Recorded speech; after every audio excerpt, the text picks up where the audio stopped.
चला तर आज आपण बघूया एक झटपट बनणारी रेसिपी, त्याला चिकुले असे म्हणतात। मी या कढई घेतली, त्याच्यामध्ये तेल टाकलं, त्याला जिरे मोहरीची फोडणी दिली, लसणाची फोडणी दिली, बारीक असा टोमॅटो चिरून टाकला, त्याच्यानंतर चवीनुसार मीठ टाकलं, त्याच्यानंतर लाल मिरची आणि हळद टाकली, आपली शिजवून घेतलेली तुरीची डाळ टाकली, पाणी टाकलं, मस्त अशी वरतून कोथिंबीर टाकली आणि त्याला उकळी येऊन दिली। आपलं वरण हे तयार झालं। त्याच्यानंतर मी गव्हाचं पीठ मळून घेतलं, त्याची छानशी अशी गोल चपाती बनवली, त्याचे स्क्वेअर शेपमध्ये कापून तुकडे केले आणि ते नंतर मी त्या वरणामध्ये सोडले।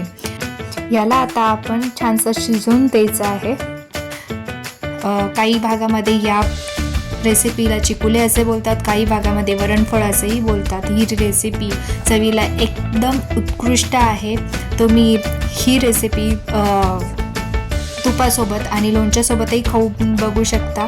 बघा, आपली चिकुल्या रेडी झालेले आहेत। तुम्ही सुद्धा तुमच्या घरी ट्राय करा आणि नक्की सांगा कशा बनल्या। एकदम झटपट बनणारी रेसिपी आणि सोपी रेसिपी आहे। ज्यावेळेस घाई असेल, काय बनवावं सुचत नसेल, तर त्यावेळेस तुम्ही ही चिकुल्या ही रेसिपी बनवू शकता।